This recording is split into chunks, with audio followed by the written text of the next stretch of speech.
श्री साईं सच्चरित्र का अध्याय 2 पढ़ रही हूँ। पिछले अध्याय में ग्रंथकार ने अपने मूल ग्रंथ श्री साईं सच्चरित्र में उन कारणों पर रोशनी डाली थी जिनके द्वारा उन्हें ग्रंथ रचना आरंभ करने की प्रेरणा मिली। ग्रंथ अध्ययन के योग्य अधिकारियों तथा अन्य विषयों का इस अध्याय में विवेचन किया गया है। सबसे पहले ग्रंथ लिखने का उद्देश्य। किस प्रकार हैजा रोग के प्रकोप को गेहूं पिसवाकर तथा उसको गांव के बाहर फेंकवाकर रोका तथा उसको समाप्त किया। बाबा की इस लीला का वर्णन पहले अध्याय में किया जा चुका है। मैंने अन्य भी लीलाएं सुनी जिनसे मेरे हृदय को अति आनंद मिला और यही आनंद का स्रोत काव्य रूप में प्रस्फुटित हुआ। मैंने विचार किया कि इन महान अद्भुत लीलाओं का वर्णन बाबा के भक्तों के लिए मनोरंजक एवं शिक्षाप्रद सिद्ध होगा तथा उनके पाप समूल नष्ट हो जाएंगे। इसलिए मैंने बाबा की पावन जीवन गाथा और उनके मधुर उपदेशों का लेखन प्रारंभ कर दिया। श्री साईं की जीवनी न तो उलझनपूर्ण है और न ही सीमित है, वरन सत्य और आध्यात्मिकता के मार्ग का यथार्थ दर्शन कराती है। कार्य आरंभ में असक्षमता व साहस। श्री हेमाद पंत के मन में विचार आया कि मैं इस ग्रंथ लेखन के लिए उपयुक्त पात्र नहीं हूँ। मैं तो अपने परम मित्र की जीवनी भी ठीक से नहीं जानता और न ही अपनी प्रकृति से परिचित हूँ। तब मुझ जैसा मूढ़मति भला एक महान संत पुरुष यानी कि साईं बाबा की जीवनी लिखने का दुस्साहस कैसे कर सकता है। अवतारों की प्रकृति का वर्णन वेद भी नहीं कर पाते। किसी संत का चरित्र समझने के लिए पहले स्वयं का संत होना अति आवश्यक है।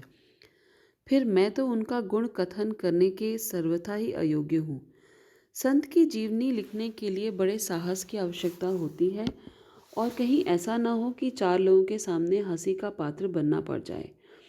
इसलिए श्री साईं बाबा की कृपा प्राप्त करने के लिए मैं ईश्वर से प्रार्थना करने लगा। महाराष्ट्र के संत श्रेष्ठ श्री ज्ञानेश्वर महाराज का कहना है कि संत चरित्र के रचयिता से परमात्मा बड़े प्रसन्न होते हैं। संत शिरोमणि गोस्वामी तुलसीदास जी ने भी कहा है, साधु चरित शुभ सरिस कपासु, निरस विशद गुणमय फल जासु, जो सही दुख पर छिद्र दुरावा, वंदनीय जेहि जग जस पावा। भक्तों के मन में संतों की सेवा करने का भाव सदा ही रहता है। कार्य पूर्ण करा लेने की संतों की प्रणाली भी बड़ी विचित्र होती है। यथार्थ प्रेरणा तो संत ही किया करते हैं, भक्त तो निमित्त मात्र या कार्य पूर्ति के लिए यंत्र मात्र हैं। उदाहरण के तौर पे संवत 1700 में कवि महीपति को संत चरित्र लिखने की प्रेरणा मिली। ईश्वर ने संतों में अंतर प्रेरणा उत्पन्न की और कार्य पूर्ण हो गया। इसी प्रकार संवत 1800 में श्री दासगणों से सेवा स्वीकृत हुई। महीपति ने 4 काव्य रचे, दासगणों ने 2 काव्य रचे। इन काव्यों का वर्णन मैं शो नोट्स में लिख रही हूँ। इसी प्रकार श्री साईं बाबा की विचित्र लीलाओं का वर्णन एक अति मनमोहक लघु पुस्तिका श्री साईनाथ भजन माला में किया गया है।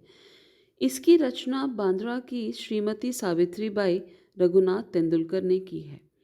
श्री दासगणु महाराज ने भी श्री साईं बाबा पर अनेक मधुर कविताएं रची हैं। एक अन्य भक्त अमीदास भवानी मेहता ने भी बाबा की कुछ कथाओं को गुजराती भाषा में प्रकाशित किया है। साईं प्रभा नामक पत्रिका में भी कुछ लीलाएं शिरडी के दक्षिण भिक्षा संस्थान द्वारा प्रकाशित की गई हैं। अब प्रश्न ये उठता है कि जब श्री साईं बाबा के जीवन पर प्रकाश डालने वाला इतना विपुल साहित्य उपलब्ध है, तो फिर एक और ग्रंथ साईं सच्चरित्र रचने की आवश्यकता क्यों हुई? इसका उत्तर केवल यही है कि श्री साईं बाबा की जीवनी सागर के समान विस्तृत और अथाह है। यदि उसमें गहरे गोते लगाए जाएं, तो ज्ञान एवं भक्ति रूपी अमूल्य रत्नों की प्राप्ति सहज ही हो सकती है, जिनसे मुमुक्षुओं को बहुत भारी लाभ होगा। श्री साईं बाबा की जीवनी, उनके दृष्टांत एवं उपदेश अनेक महान आश्चर्यों से परिपूर्ण हैं। दुख और दुर्भाग्यग्रस्त मनुष्यों को इनसे सुख शांति मिलेगी तथा लोक और परलोक में श्रेयस की प्राप्ति होगी।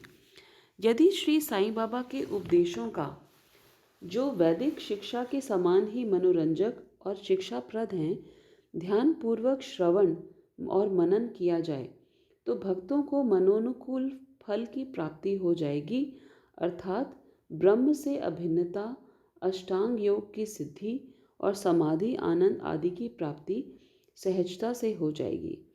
ये सोचकर मैंने बाबा की चारित्रिक कथाओं का संकलन करना प्रारंभ कर दिया।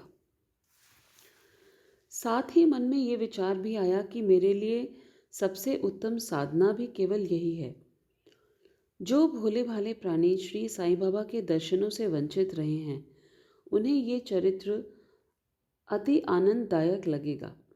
अतः मैंने भी अपना अहम भाव उनके श्री चरणों पर न्यौछावर कर दिया। मैंने सोचा कि अब मेरा मार्ग अति सुगम हो गया है और बाबा मुझे इहलोक और परलोक में सुखी बना देंगे।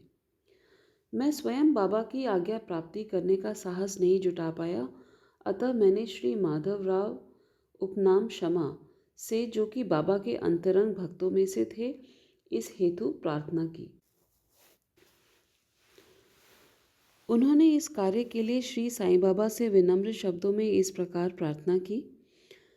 ये अन्ना साहब आपकी जीवनी लिखने के लिए बड़े उत्सुक हैं, परंतु आप कृपया करके ऐसा मत कहिएगा कि मैं तो एक फ़कीर हूँ और मेरी जीवनी लिखने की आवश्यकता ही क्या है।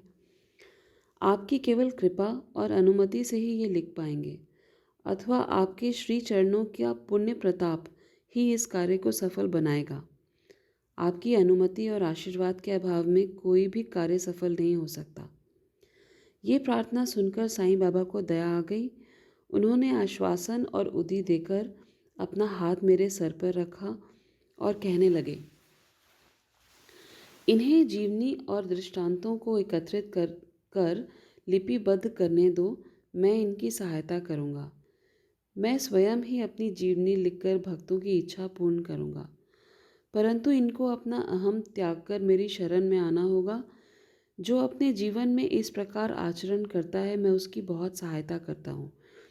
मेरी जीवन कथाओं की बात तो सहज है, मैं तो इन्हें घर बैठे अनेक प्रकार से सहायता पहुँचाता हूँ। जब इनका अहम भाव पूरी तरह नष्ट हो जाएगा और खोजने पर भी ज़रा भी न मिलेगा, तब मैं इनके अंतःकरण में प्रकट होकर स्वयं ही अपनी जीवनी लिखूंगा। मेरे चरित्र और उपदेशों को सुनने मात्र से ही भक्तों के हृदय में श्रद्धा जागृत होकर सुगमता पूर्वक आत्म अनुभूति एवं परम आनंद की प्राप्ति हो जाएगी। ग्रंथ में अपने मत का स्थापन और अन्य किसी विषय के पक्ष या विपक्ष में व्यर्थ के वाद विवाद की कुचेष्टा नहीं होनी चाहिए। हिमात पंथ की उपाधि। श्री साई सचरिता के जो लेखक हैं वो अन्ना साहेब दाभोलकर के नाम से जाने जाते थे और उन्हें हिमात पंथ की उपाधि मिली। वो कैसे मिली, इस भाग में देखते हैं। श्री काका साहेब दीक्षित व नाना साहेब चंदोरकर मेरे घनिष्ठ मित्रों में से थे। उन्होंने मुझसे शिरडी जाकर श्री साईं बाबा के दर्शन करने का अनुरोध किया। मैंने उन्हें वचन भी दिया, परंतु कुछ बाधा आ जाने के कारण मैं शिरडी नहीं जा सका। मेरे एक घनिष्ठ मित्र का पुत्र लोनावला में बीमार हो गया। मित्र ने सभी संभव आधि भौतिक और आध्यात्मिक उपचार किए, परंतु लाभ कुछ भी नहीं हुआ। अंत में उन्होंने अपने गुरुदेव को उनके सिरहाने बिठाया, परंतु परिणाम पूर्ववत ही रहा। ये घटना देखकर मेरे मन में विचार आया कि जब गुरु एक बालक के प्राणों की रक्षा करने में भी सक्षम नहीं है, तब उनकी उपयोगिता ही क्या है। और जब उनमें कोई सामर्थ्य ही नहीं है, तब फिर शिरडी जाने से क्या लाभ है। ऐसा सोचकर मैंने यात्रा स्थगित कर दी, परंतु जो होना होता है वो तो होकर ही रहता है। प्रांत अधिकारी नाना साहेब चंदोरकर बसई के दौरे पर जा रहे थे। वे थाना से दादर पहुंचे तथा बसई जाने वाली गाड़ी की प्रतीक्षा कर रहे थे। तभी बांद्रा लोकल आ पहुंची, जिसमें बैठकर वे बांद्रा पहुंचे तथा शिरडी यात्रा स्थगित करने के लिए मुझे आड़े हाथों लिया। नाना साहेब का तर्क मुझे उचित तथा सुखदायी लगा। फलस्वरूप मैंने उसी रात्रि को सामान बांधकर शिरडी के लिए प्रस्थान कर दिया। मैंने सीधे दादर जाकर वहां से मनमाड़ की गाड़ी पकड़ने का कार्यक्रम बनाया था। इस निश्चय के अनुसार मैंने दादर जाने वाली गाड़ी के डिब्बे में प्रवेश किया। गाड़ी छूटने ही वाली थी, तभी एक यवन मेरे डब्बे में आया और मेरे सामान को देखकर मुझसे मेरा गंतव्य स्थान पूछने लगा। मैंने अपना कार्यक्रम उसे बतला दिया। उसने मुझे कहा कि मनमाड़ की गाड़ी के लिए सीधे बोरीबंदर होकर जाओ।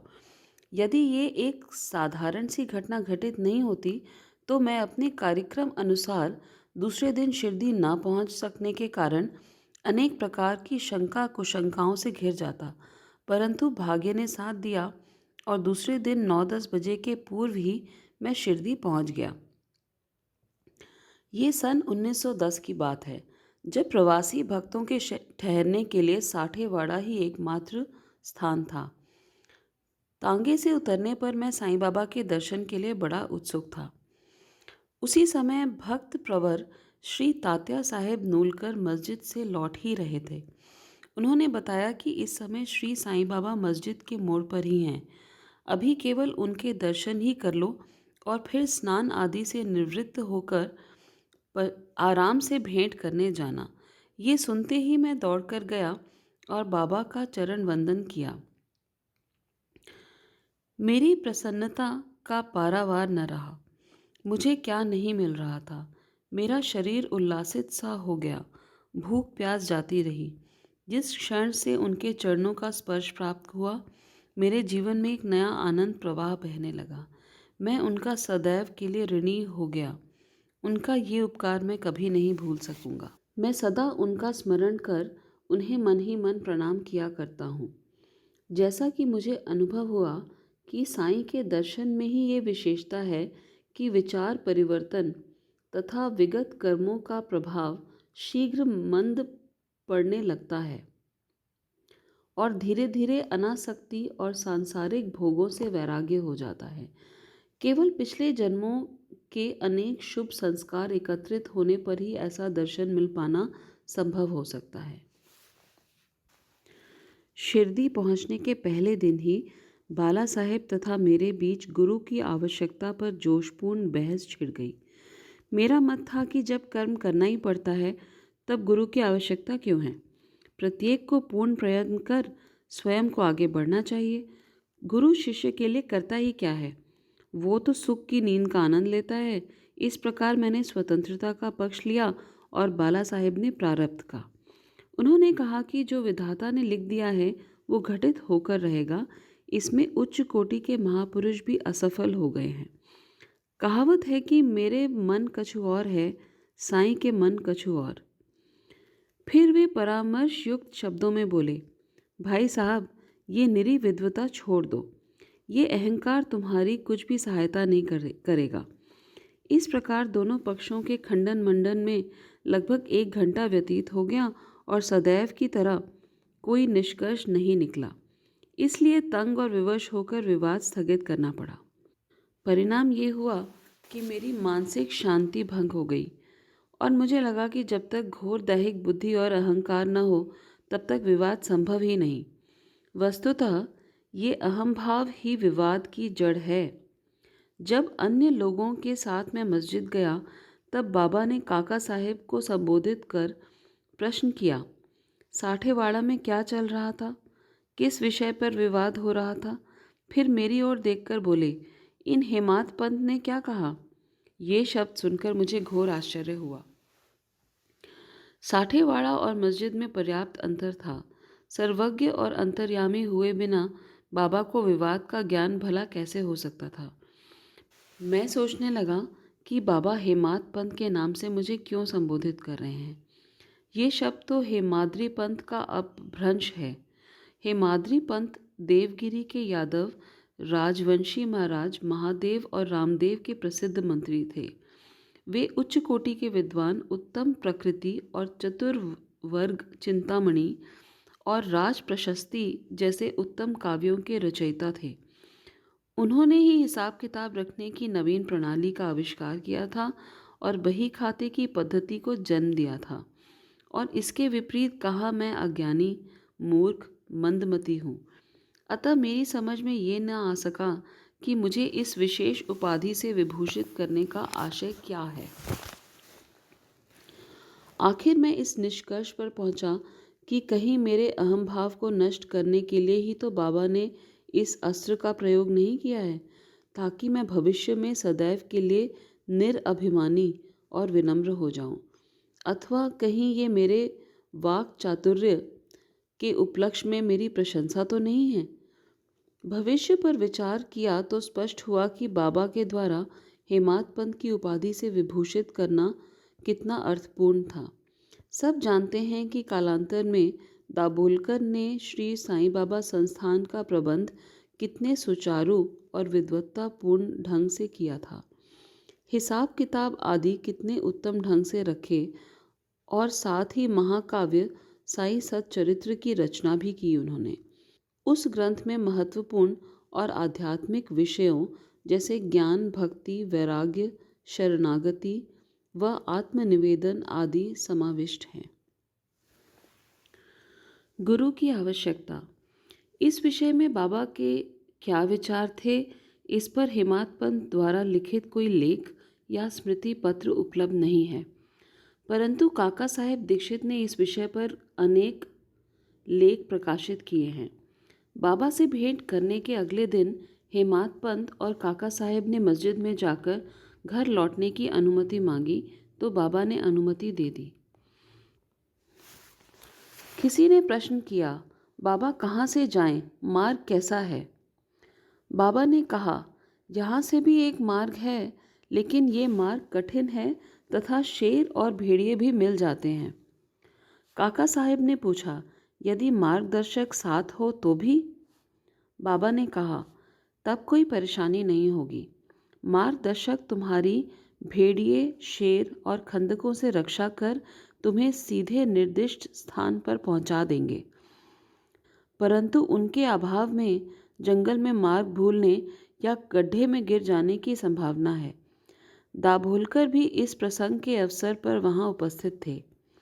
उन्होंने सोचा कि जो कुछ बाबा कह रहे हैं वो गुरु की आवश्यकता क्यों है, इस प्रश्न का उत्तर है। उन्होंने सदा के लिए मन में गांठ बांध ली कि अब कभी इस विषय पर वाद विवाद नहीं करेंगे कि स्वतंत्र या परतंत्र व्यक्ति आध्यात्मिक विषयों के लिए कैसा सिद्ध होगा, बल्कि इसके विपरीत यथार्थ में परमार्थ लाभ केवल गुरु के उपदेश पालन में ही निहित है। इस तरह अध्याय 2 समाप्त हुआ। जय साईनाथ।